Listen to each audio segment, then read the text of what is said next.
Elmwood Lane was the kind of place real estate brochures sold like candy. Tree-lined streets, gentle curves, tidy front yards with white fences, and the faint scent of lilac in the air. The kind of place where people waved when they passed, where cars slowed for kids on bikes, and where the loudest thing you'd hear after dinner was the soft whir of sprinklers. At least, that's how it looked. Alex Thompson had moved here exactly 27 days ago, escaping the relentless chaos of city life. He'd envisioned morning jogs without car horns blaring, evenings on his porch with Buddy, his golden retriever, dozing at his feet, and neighbors who only cared enough to say hello, not enough to know his business. But by the second week, he realized Elmwood Lane wasn't just quiet. It was watched. No matter the time, morning, noon, or near midnight, someone's blinds would twitch as he passed. The mailman didn't linger here. He dropped letters and moved on like the ground was hot under his feet. But it wasn't just paranoia. It was the sidewalk in front of Karen Hargrove's house that made him certain. That stretch of concrete looked like every other sidewalk in the neighborhood, cracked in places, lined with tufts of grass pushing up through seams. But there was an invisible border to it, an unspoken perimeter no one crossed unless they had to. Karen had been on Elmwood for over 20 years. She wasn't mayor, she wasn't on the HOA, but she was the self-appointed ruler of this block. She knew when you got your mail, what packages arrived on your porch, and whether your lawn had grown half an inch too long. She waved, but it was the kind of wave that measured, assessed, and filed away information for later use. Alex first noticed her fixation on the sidewalk his third day in the neighborhood. He was out with Buddy, strolling toward the cul-de-sac, when he saw Karen on her knees in front of her driveway, wearing gardening gloves and scraping at the seam between two concrete squares with what looked like a screwdriver. She was so intent she didn't even notice him at first, until Buddy stepped closer. Her head snapped up, eyes narrowed, the kind of glare that could slice open a lie before you spoke it. And then she smiled, just barely. "Lovely morning, isn't it?" she said, in a tone that felt like a test. He nodded, tugging Buddy along, and didn't think much of it, until the first real confrontation came. It was a Friday morning, 7:15 a.m., dew still clinging to the grass, when Alex and Buddy set off for their walk. He wasn't thinking about the sidewalk, just enjoying the stillness. But the second Buddy's paws touched that cracked strip in front of Karen's house, the front door slammed open. "Stop right there," she barked. Alex froze, startled. Karen stepped out, bathrobe fluttering in the breeze, bare feet on the porch. But she wasn't looking at him. Her eyes darted to the ground between them, then back up, her jaw tight. "Morning," Alex said cautiously. "Is there a problem?" Her gaze sharpened. "You shouldn't be walking here." "It's a sidewalk," he replied slowly. "Not this one," she said, and the way she said it wasn't possessive, it was afraid. Buddy sniffed the concrete, tail wagging, completely oblivious to the tension between the humans. Karen stepped forward, lowering her voice. "It's better for everyone if you stay on the other side of the street." And then, without waiting for a response, she turned, went back inside, and shut the door, locking it twice. The metallic click of that deadbolt echoed in Alex's ears long after she was gone. That afternoon, Alex ran into Mr. Jenkins, the oldest resident on the block. Bent and slow-moving, with a permanent cap shadowing his weathered face, Jenkins had lived on Elmwood since before most of these houses were even built. "Met Karen yet?" Jenkins asked, leaning on his cane. Alex chuckled nervously. "Oh, I've met her." Jenkins nodded knowingly. "She's particular about that sidewalk." Alex frowned. "Why?" Jenkins's voice dropped, as if the air itself might carry the words back to her. "Because of something her husband did before he disappeared." The word disappeared landed heavy, sticking in Alex's thoughts. Jenkins shuffled closer. "Some say he ran. Some say she buried him right there, under that concrete. Me? I think whatever happened, she's been guarding it ever since. Alex almost laughed, until Jenkins added, "Last summer, I saw her out there at 3 in the morning, on her knees, scraping at it with a screwdriver." A cold wind moved down Elmwood Lane, rattling leaves against the sidewalk. Alex tried to shake it off. It was probably just small-town gossip. Probably. The weekend brought rain. Steady, cold sheets that soaked Elmwood Lane and left puddles in the dips of the sidewalk. Alex almost skipped his morning walk, but Buddy didn't care about the weather. So hood up, coffee in hand, Alex stepped out. As he passed Karen's house, he noticed something strange. No sign of her. No silhouette behind the curtains, no blinds twitching. The windows were dark, the mailbox still stuffed with yesterday's flyers. But when he returned an hour later, something was waiting for him. It was tucked under his doormat, just enough to catch his eye before he stepped inside. A single folded piece of paper, no envelope. Alex crouched, unfolded it, and froze. Dig deeper. She's watching. The letters were jagged, slanted, written in a hurry. No signature, no explanation, just those 4 words. For a long moment, Alex stood there on his porch, rain dripping from his hood, staring at the note. Was it from Karen, or someone warning him about her? Either way, someone knew she was watching him, and that meant someone else was watching her. That night, Alex couldn't sleep. He kept hearing the note in his head. Dig deeper. At 1:14 a.m., a soft thud pulled him from bed. It wasn't loud, more like a muffled drop, but distinct in the silence. Pulling the blinds aside, he saw a shadow moving along his fence. Tall, thin, moving slowly, deliberately. Karen. She wasn't looking at his house. She was listening, head tilted slightly, as if trying to catch the sound of movement inside. In her right hand, something metallic glinted under the moonlight. Alex ducked back before she could spot him. His heart was pounding, but curiosity gnawed harder than fear. He slipped into the kitchen, cracked the side window just enough to hear. A whisper floated across the wet grass. Can't let him find it. A moment later, she was gone, vanishing into the darkness between houses. The next day, Alex decided he needed answers. If Karen was that protective of the sidewalk, maybe the city knew something about it.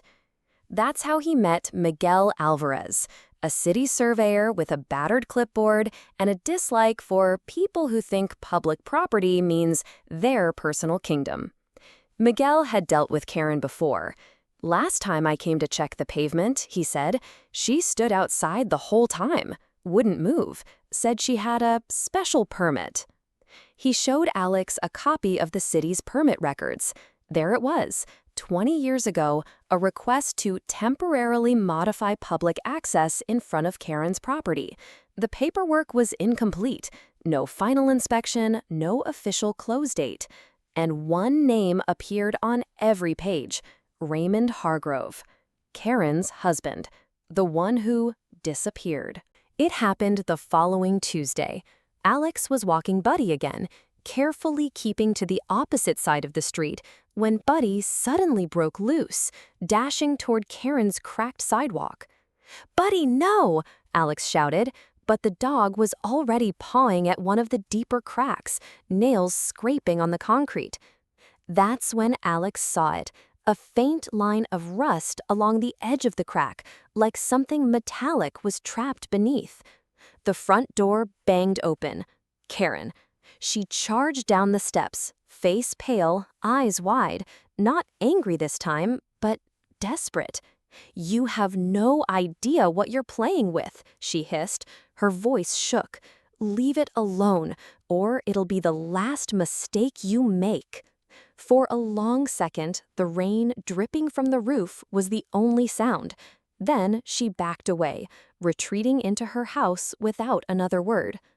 Alex stood frozen, Buddy at his side, staring at that rusty line in the sidewalk. It was the first real proof there was something under there. Miguel showed up at Alex's door that night with a battered leather satchel. "You didn't hear this from me," he said, stepping inside like he was smuggling state secrets. From the satchel, he pulled a series of yellowed city survey maps, their edges curled and brittle. Alex noticed something immediately. On every version of Elmwood Lane from the last 30 years, the stretch in front of Karen's house was marked differently. Old maps showed a standard sidewalk. Newer ones had faint red hash marks. This, Miguel tapped the page, means restricted zone. Normally, that's for underground wiring or hazardous lines. But I checked. There's no record of anything buried here. Alex frowned. So why mark it? Miguel leaned closer, lowering his voice. Because someone wanted it marked. Someone with influence or something to hide. 2 nights later, Alex couldn't sleep. At 2:03 a.m., he looked out his bedroom window and froze. Someone was standing on Karen's sidewalk. Not Karen. The figure was tall, wearing a hooded raincoat despite the dry night, and they weren't moving, just standing, facing her house.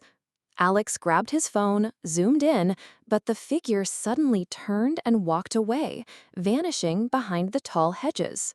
The next morning, Karen was outside, scraping at the concrete again, muttering under her breath. She didn't even glance at Alex when he passed, but her knuckles were raw and scraped. It happened faster than Alex expected. Miguel had been studying the maps and suggested a pressure test, a way to check for hollows under the concrete without breaking it.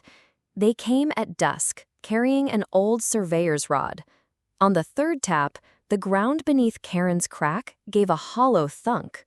Buddy sniffed wildly, pawing at the spot again, and there it was, just enough of a gap for Alex's fingers to hook onto something metallic. They pulled. Rust flaked away, revealing a dented, corroded lockbox. The air smelled of wet iron and dust. Before they could examine it, Karen's voice cut through the quiet. "What the hell do you think you're doing?" She was running toward them, hair wild, eyes glassy. Alex shoved the box into his backpack without thinking. Miguel stepped between them. "This is city property, ma'am," he said evenly. "You don't own this sidewalk." Karen stopped, breathing hard, her gaze locked on Alex's bag. Her voice dropped to a hiss. "You have no idea what you just unleashed." That night, Alex set the lockbox on his kitchen table. The metal was pitted with rust, the hinges stiff. He fetched a screwdriver, pried it open. Inside was almost nothing, just a small brass key, old and warm from decades underground, and a folded scrap of paper. "The truth is under your feet." The handwriting was neat, careful, unlike the jagged scrawl of the earlier dig deeper note. Alex turned the key over in his palm, noticing a faint engraving, C-17. He had no idea what it meant, but something told him Karen did. The next morning, Alex woke to chaos. His mailbox was torn from its post, its contents scattered in the street. A smear of dark paint ran across his front door, and taped to the door, a message in thick black marker. "Put it back." No signature, no need. Across the street, Karen stood at her window, staring at him. She didn't smile, she didn't blink, just watched. Alex held her gaze for a few seconds, then went back inside.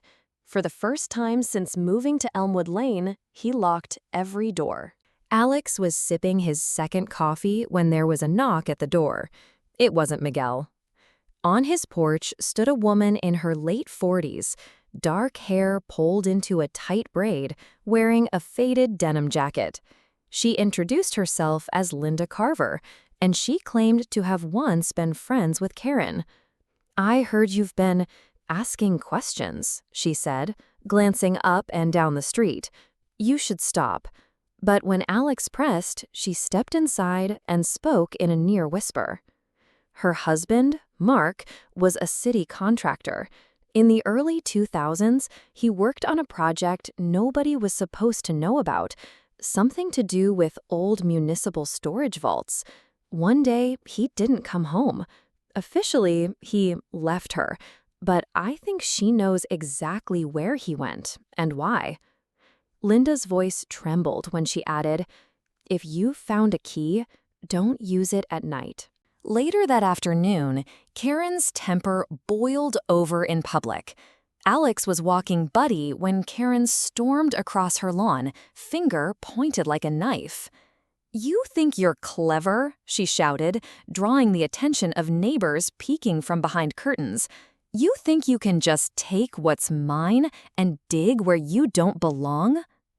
Miguel, who happened to be parked nearby, stepped in. "This isn't your land, ma'am." Karen's voice dropped to a growl. "It's not about land. It's about what's under it. And when it comes back, don't say I didn't warn you." Miguel and Alex examined the key more closely that evening. Miguel made a call to a friend in the city records department who dug up something unusual. There was indeed an underground municipal vault beneath the sidewalk, classified in the files as C17. It hadn't been accessed in over 20 years. The last entry in the log bore the signature of Mark Hargrove, Karen's missing husband. The reason for the visit was redacted. Even more disturbing, the vault wasn't just a storage unit. It had once been part of an evidence containment system for seized assets. What the hell was he hiding under there? Alex asked. That night, Alex awoke to a sound outside. Soft, deliberate scraping. Peering through the blinds, he saw Karen crouched at the edge of his driveway. She was holding something, a brick. Before he could react, she set the brick down and walked away, disappearing into the darkness. Alex stepped outside, heart pounding. On top of the brick sat another folded note. Last chance. It smelled faintly of earth and mold, as if it had been buried for years. Miguel was ready to act. "We have the key, we know where it goes, and if we wait any longer, she might make it disappear," he said. Alex hesitated, but the thought of letting Karen keep whatever was hidden down there gnawed at him. At 11:45 p.m., they grabbed flashlights, gloves, and the key, heading for the crack in the sidewalk. Miguel pried up a narrow metal hatch barely visible under the concrete slab. The key slid in with a satisfying click. The hatch groaned open, releasing a rush of cold, stale air. A ladder descended into blackness. Miguel looked at Alex. "You ready?" Alex swallowed hard. Not even close. They climbed down. The metal ladder was slick with condensation, each rung groaning under their weight. The air grew colder the deeper they went, and the faint street sounds above faded until there was only the sound of their own breathing. Alex's flashlight beam sliced through the dark, revealing a narrow corridor lined with crumbling brick. Rusted pipes ran along the ceiling, dripping water that echoed like footsteps. About 20 feet in, they reached a heavy steel door, the paint flaking to reveal deep gouges. The key fit into a lock plate worn smooth from age. Miguel turned it, a metallic snap. The lock disengaged. Inside was a chamber about the size of a small garage. Dust hung in the air like smoke, disturbed by their entry. Metal shelving lined the walls, stacked with water-damaged cardboard boxes. Some were labeled in neat handwriting, others bore only cryptic numbers. In the center sat a battered wooden desk. On it lay a faded manila folder and an old Polaroid camera. Alex opened the folder. Inside were photos of men in suits exchanging envelopes, stacks of cash spread out on a table, and one image that made him freeze. Karen's husband, Mark, shaking hands with a man Alex recognized from old news articles, a city councilman arrested in 2005 for embezzlement. Miguel was rifling through a box of ledgers when Alex's beam caught something, a brief flicker of light across the room. Not a reflection, a flashlight. "Did you see that?" Alex whispered. Before Miguel could answer, a faint scraping sound came from the shadows. Someone else was in the vault with them. The figure stepped into view, a man in his 50s, gaunt, with hollow eyes and a week's worth of stubble. Alex's heart dropped. He looked exactly like the man in the photos. "Mark?" Miguel asked, his voice low. The man's gaze darted between them. "You need to put that back," he said, pointing at the folder. His voice was gravelly, urgent. "You don't understand what they'll do if they find out it's gone." Alex took a cautious step forward. "Karen said you disappeared." "I did, for a reason," Mark explained in fragmented sentences. The vault contained more than money. It held documents tying city officials to a network of shell companies that laundered millions. When the scandal broke, some people went to prison, but others escaped justice. Mark had been hiding, living in abandoned properties, using Karen as a watchman to make sure no one got to the evidence before the right time. But now, he said, that time hadn't come yet. "You take that file, you die," he warned. Before Alex could respond, the sound of metal clanging echoed from the hatch above. Someone else was coming down. The clanging grew louder, echoing through the brick corridor. Whoever was descending wasn't trying to be quiet. Alex's mind raced. Karen was supposed to be in custody. Miguel motioned for silence. Mark stepped back into the shadows, his body tensed like a cornered animal. Then a flashlight beam shot down the ladder shaft, cutting through the dark. A voice followed, sharp, commanding, unmistakable. "Karen." She stepped into the vault like she owned it, her eyes cold, almost triumphant. Two men followed, both in dark jackets, their hands hovering near their belts. "Well," she said, her gaze sweeping over Alex, Miguel, and Mark. "The family reunion I never wanted." Mark's jaw clenched. "You're supposed to be in jail." Karen smiled thinly. "House arrest has its perks, especially when you have friends who owe you favors."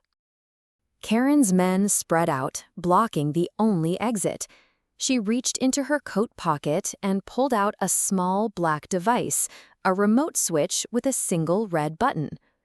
"Before you start thinking you're going to be heroes," she said, "understand that this place is wired. One press and the ceiling comes down." Alex's stomach twisted. The air smelled faintly of something metallic and burnt. Miguel spoke up. "Why go through all this? You could have just destroyed the vault years ago." Karen's eyes narrowed. "Because leverage is more valuable than money. And now," she turned her gaze on Alex, "you forced my hand." Mark suddenly stepped forward, blocking Alex. "If anyone leaves here, it's him," he said, nodding toward Alex.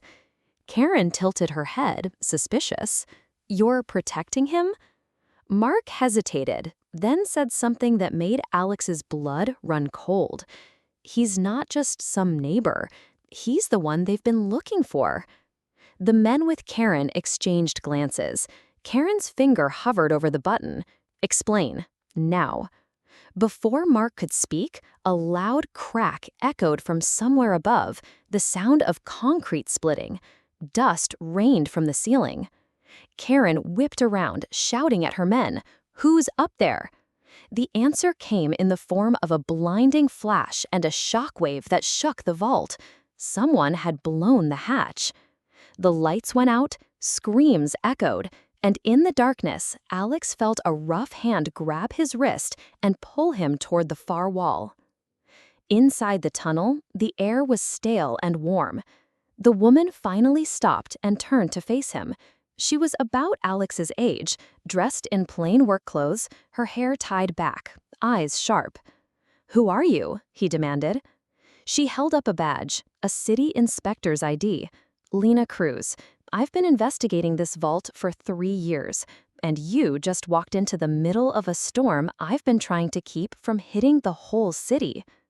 Alex's mind spun. "You're the one who left the note. Dig deeper. She's watching." Lena nodded, and now, thanks to you, she knows I'm still alive. A deep rumble shook the tunnel. Dust cascaded from the ceiling. Lena grabbed Alex's arm.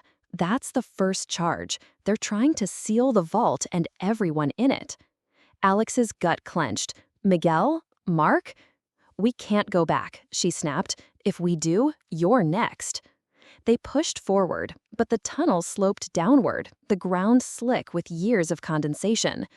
Somewhere ahead, a faint orange glow flickered. An exit or another trap?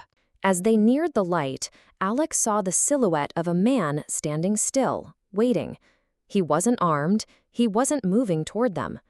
When the glow illuminated his face, Alex froze. It was the councilman from the photos. Older now, his hair silver, but unmistakable. "You've made this difficult," the councilman said calmly. "We could have ended this quietly." Lena stepped forward. "You've been laundering money through city infrastructure projects for decades. The vault was your insurance." He smiled thinly. "And now, thanks to Karen, it's almost gone. Except for you two, who know too much." The councilman took a step closer, his tone shifting to something almost friendly. "I'll give you a choice," he said. "You walk away now, and you never speak of this again, or you stay, and you disappear like Mark should have." Alex felt Lena tense beside him. Her voice was steady when she replied, "We're not walking away." The councilman sighed. "Then I'm afraid the city will have to pave over 2 more bodies." Somewhere behind them, the tunnel roared with the sound of collapsing stone. The only way forward was through him. The councilman's hand slid inside his coat. Too slow. Lena moved first, slamming him against the tunnel wall. A glint of metal fell from his grasp, a slim, antique revolver, clattering to the damp floor. Alex snatched it up, but his hands trembled. The councilman laughed softly. "You don't even know who you're pointing that at, do you? I'm not your enemy. She is." Lena didn't waver. "You paid Karen to guard the vault, to keep people out, to make her look crazy so nobody would take her seriously." The smirk on his face told Alex that was exactly the truth. Another explosion shook the tunnel. This one was closer, bits of brick striking Alex's face. Lena hissed, "We have to move now." But the councilman lunged at her, trying to wrestle the revolver from Alex's hands. The struggle slammed them all against the wall, and something behind Alex shifted. A chunk of masonry gave way, revealing an even narrower shaft, barely big enough to crawl through. Lena's eyes darted to Alex. "That's not in the blueprints." They shoved the councilman back with a final desperate push and dove into the shaft. The air was suffocating, the stone damp against their clothes. Somewhere behind them, footsteps scraped closer. He was following. Alex's knee hit something solid. He reached down. His fingers brushed a cold, metallic shape buried in the dirt. He pulled, heart pounding. It was another box, smaller than the first, but newer, cleaner. Lena stared at it. "That's not loot. That's a control unit." The box had a single switch, its position currently set to on. Lena's voice went flat. "Alex, if this is what I think it is, it's rigged to the demolition charges. Whoever controls it decides who gets buried and who doesn't." Footsteps echoed louder. The councilman's voice floated down the shaft. "Careful. Turn it off, and you won't like what happens." Alex looked at Lena. We can end this right now. She shook her head. Or trigger the rest of the explosives. You don't gamble with something like this unless... A hand shot through the darkness and yanked Lena backward. Alex lunged after her, the control unit still clutched in his fist. The shaft spit them into a dim service corridor, water dripping from pipes overhead. The councilman shoved Lena ahead of him, using her as a shield. "Give me the box," he barked. Alex's mind spun. If he handed it over, they'd never see daylight again. Instead, he flipped the switch. The ground shuddered violently, dust blasting into the corridor. Somewhere far above, the sound of the street splitting open roared like thunder. The councilman staggered, his grip on Lena faltering. She slammed an elbow into his ribs and broke free just as a section of the ceiling gave way between them. Alex and Lena sprinted toward the faint rectangle of daylight ahead. Behind them, the tunnel groaned in its death throes. The councilman's voice was swallowed by the crash of stone and steel. They burst out into the open air, coughing, covered in dirt, onto a section of Elmwood Lane where the sidewalk was now a jagged scar. In Lena's hand was the control unit. In Alex's, the key from the first lockbox. And both of them knew this wasn't over. Elmwood Lane had never seen so many flashing lights. By the time Alex and Lena stumbled onto the street, the air was thick with sirens and the smell of dust. Police, firefighters, and a few stunned neighbors stood gaping at the jagged hole where the sidewalk used to be. Mrs. Harrow, from 2 houses down, whispered to her husband, "It's the curse. I told you it would come back." An officer spotted Alex. "You two, did you come out of there?" Alex opened his mouth, but Lena shot him a warning look. "We heard the collapse, came running." The officer didn't seem convinced. A low, almost mocking clap echoed across the street. Karen stood at the edge of the crowd, her hair matted, eyes glinting like she'd been waiting for this moment. "You found it, didn't you?" she said quietly, stepping closer. "You just don't know what you've unleashed yet." Lena stepped between her and Alex. "The vault's gone. Your little secret's buried." Karen's smile didn't fade. That wasn't the vault. Within an hour, Alex and Lena were separated and questioned at the scene. The detective in charge, a broad-shouldered man named Ross, was polite but persistent. "How did you know about the tunnel? Why were you down there?" Alex stuck to the same story Lena had hinted at. He was walking his dog when he saw movement, thought it was a break-in, and followed. But every time Ross nodded, Alex could see in his eyes that he didn't buy it. Before releasing him, Ross leaned in. "If you're lying, you're going to regret not telling me everything now." That night, a knock at Alex's door made his blood run cold. No one was there, just a small envelope resting on the doormat. Inside was a single Polaroid, the jagged sidewalk hole taken hours earlier, but scrawled across it in red marker were the words, "Stop digging. We're watching you." The next day, Miguel called them to his apartment. He looked pale, jittery, hands shaking as he spread a pile of dusty city records across the table. "This is bigger than Karen. That vault, just one of a network. Some date back to the 1920s, Prohibition days. Smuggling, political bribes, cash laundering, it's all tied to old city council families." He pointed to a blueprint. One location was circled in thick red ink, 5 blocks away from Elmwood Lane. That night, Lena stayed at Alex's place. They sat in silence, nursing coffee, the files spread out between them. A slow roll of tires broke the quiet. Alex peered through the blinds. A black sedan idled at the curb, engine humming, no headlights. Lena whispered, "They're not here for Karen anymore." The car didn't move for 2 hours. When Alex finally dared to check again, it was gone. Lena tapped the blueprint Miguel had shown them. "If there's another vault, we get there before they do. We end this." Alex stared at the red circle. "And if we find something worse?" She gave him a half-smile that didn't reach her eyes. "Then we deal with it, together." They didn't notice the small red dot blinking faintly on the corner of the blueprint, a tracking beacon. It was just past midnight when Alex's phone buzzed. Miguel's voice was low and urgent. "They know I helped you. I'm leaving the city, tonight. Check your email before morning." Before Alex could respond, there was a loud crash on Miguel's end, the sound of shattering glass, and the line went dead. Alex rushed to his laptop. A single encrypted file had arrived. Subject line, "Vault map. Use carefully." Lena suggested they meet at an abandoned train depot on the edge of town to decode the file, somewhere they wouldn't be easily watched. The depot was a cavern of echoing steel and rust. Old freight cars sat like silent sentinels. As Lena worked on the laptop, Alex noticed something in the dust, boot prints, fresh, leading into the shadows. "Lena," he whispered, "we're not alone."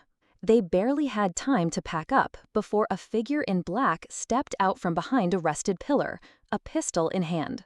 "Give me the laptop," the masked man ordered. Lena slammed the lid shut. "Come and take it." Alex grabbed a length of metal pipe from the ground, swinging it as the man advanced. The blow connected just enough for them to run, boots pounding over cracked concrete.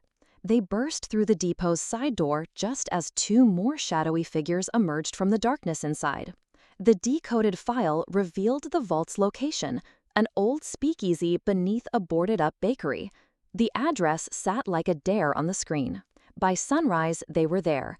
The bakery's paint peeled in sheets, and a faint smell of mold wafted through broken windows.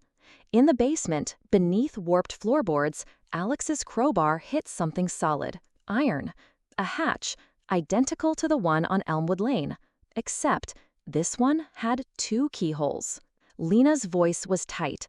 "One key we found, the other's still out there." Alex glanced around the basement, and guess who probably has it? A voice drifted from the stairwell, smooth, mocking. "Took you long enough to find it." Karen stepped into the basement light, a second brass key swinging from her fingers. Karen leaned casually against the basement wall, her brass key glinting in the dim light. "You think you can open this without me?" she said, her smile edged with mockery. Alex stepped forward, fists clenched. "We could take it from you." Karen's grin widened. "You could try, but then you'd have them on your tail instead of me." Lena crossed her arms. "Who's them?" Karen's smile faded. "The people who built these vaults, the ones who want them back." Karen laid it out. They had two options, work with her or become collateral when the real owners showed up. She explained that the vaults weren't just stashes of cash and secrets, they were part of a network, each holding a piece of something bigger. Miguel's map wasn't just a location, it was a sequence.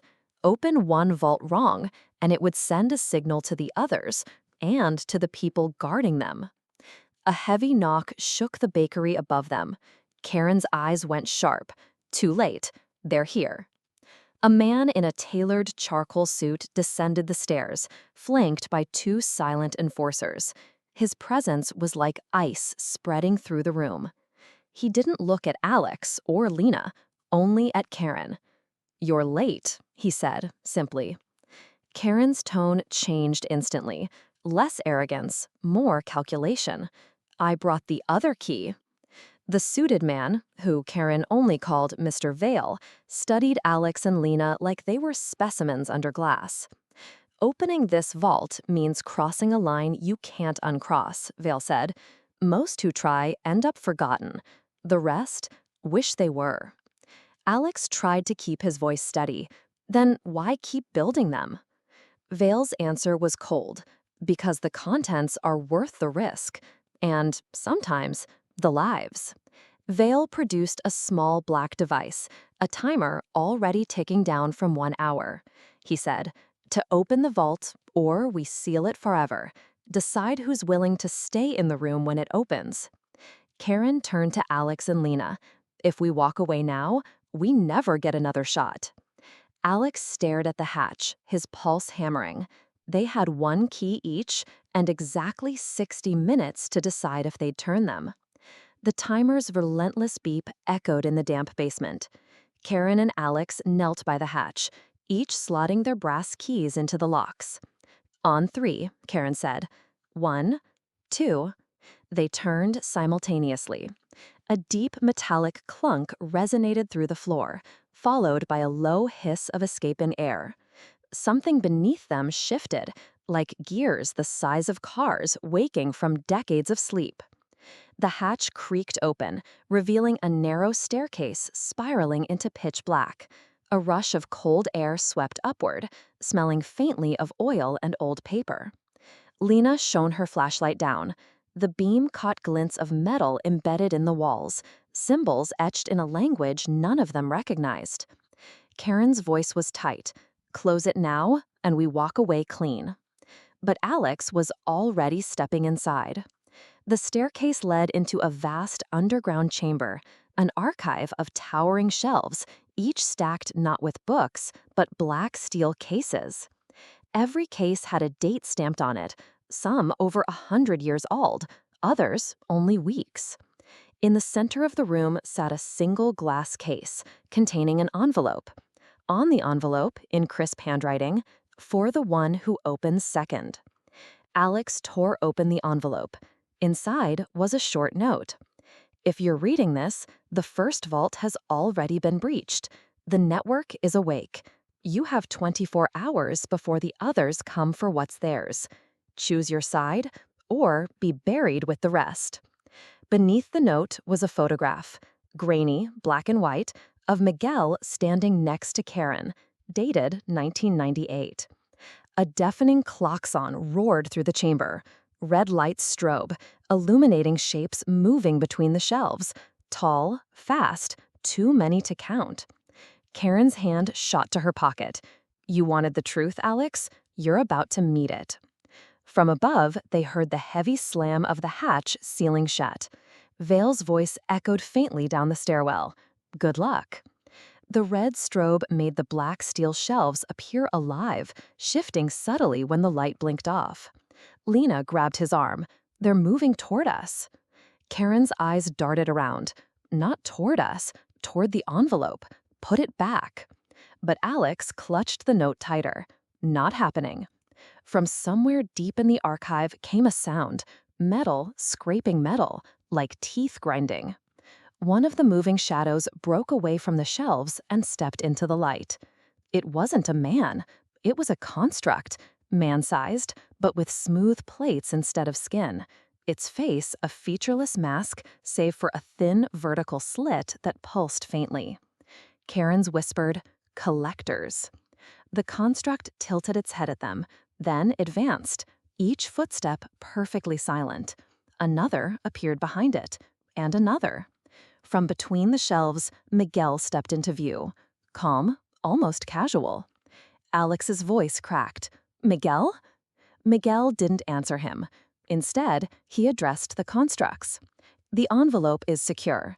Escort the rest to holding." Karen's expression turned murderous. "You've been with them this whole time?" Miguel sighed. "I tried to warn you off. You wouldn't listen." The constructs closed in, forming a perfect half circle. Miguel spoke quickly, almost like a teacher giving last-minute exam tips. "You don't run, you don't lie. You hand over anything you took, and maybe they'll leave you breathing." Alex's mind raced. The note had said, "Choose your side." Was this the choice? Karen slipped something cold into Alex's palm. A smaller key, no bigger than a thumb drive. "Hide it," she mouthed. Two constructs took Lena and Alex by the arms, their grip like steel bands. Karen didn't resist, just watched Alex with an unreadable expression. Miguel led them to the far wall, where a freight-sized steel door waited. It opened into a freight elevator that began to rise without a sound. As the door slid shut, Alex caught one last glimpse of the archive and saw at least a dozen more constructs emerging from the dark, each carrying cases stamped with dates that hadn't happened yet. The elevator rose for what felt like forever before opening into a space that didn't belong under any suburb.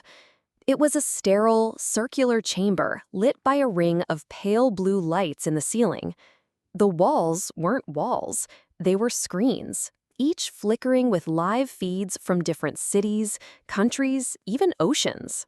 A metallic voice announced, "Quarantine protocol initiated." They were separated immediately. Two constructs escorted Alex into a smaller, glass-walled room where Miguel sat waiting at a steel table. Miguel folded his hands. "You're in over your head. The network doesn't care about your neighborhood. It cares about maintaining timelines." Alex frowned. "Timelines?" Miguel leaned forward.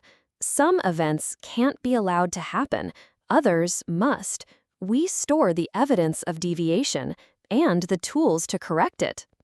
On the table between them, Miguel slid a thick, black folder toward Alex. Inside were dozens of photos of Karen, spanning decades. One showed her as a young woman, standing beside the same hatch. Another, dated 5 years in the future, depicted her older, thinner, standing in front of a burning house Alex recognized, his own. Miguel's voice was flat. "She's been here before. She's due to come back again." Meanwhile, in another room, Lena pressed her ear to the glass wall, trying to catch any sound. Through the faint hum of machinery, she picked up a different rhythm. Click, click, pause, click. It was coming from the light fixtures overhead. She realized it wasn't random. It was Morse code. It spelled, "Hide the key. Trust no one."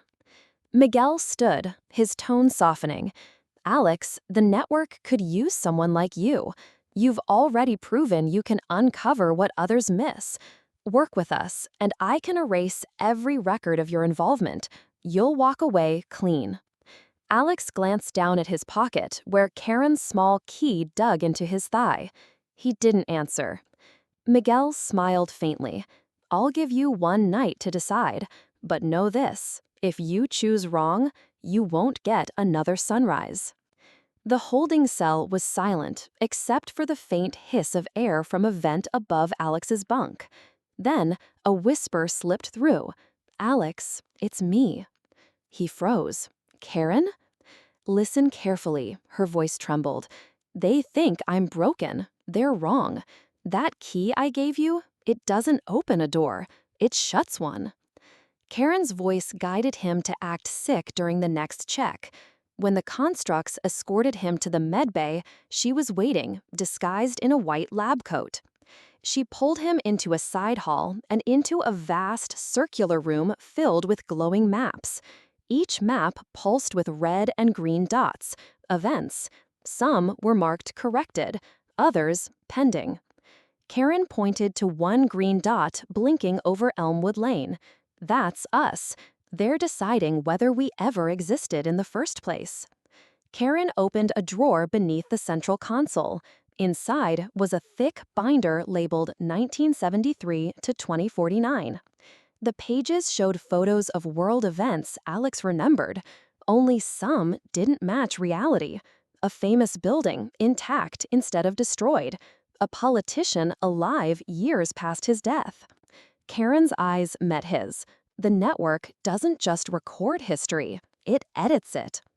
They didn't hear him enter, but suddenly Miguel stood in the doorway, his expression unreadable. He didn't call the constructs. He just said, "You think you found the truth?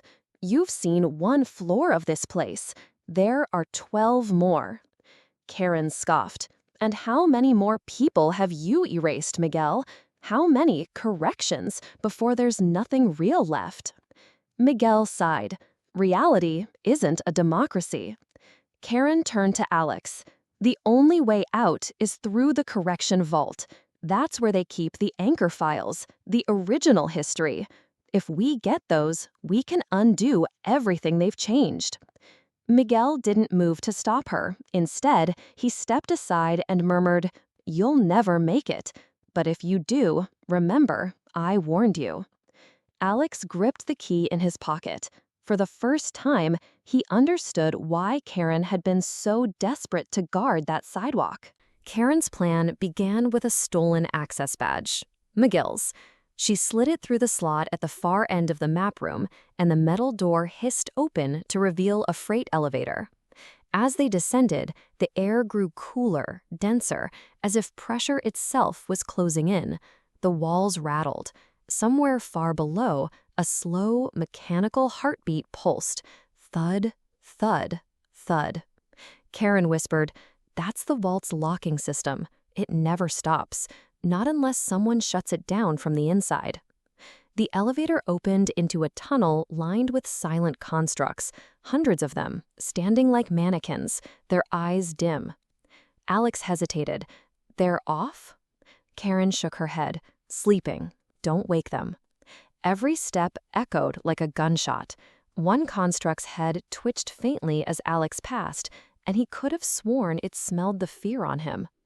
At the tunnel's end stood a massive steel door, etched with a symbol Alex recognized, two overlapping circles with a jagged line through them. Karen pressed her palm to the reader. This is where they keep the originals, the unedited record of the world, before the network rewrote it. The door groaned open, and cold air spilled out, carrying a faint smell of paper and something metallic, like old coins. Inside were not computers, but rows of shelves filled with black binders, each tagged with a date and location. Karen pulled one at random, Elmwood Lane, 2025. She opened it, and the pages moved.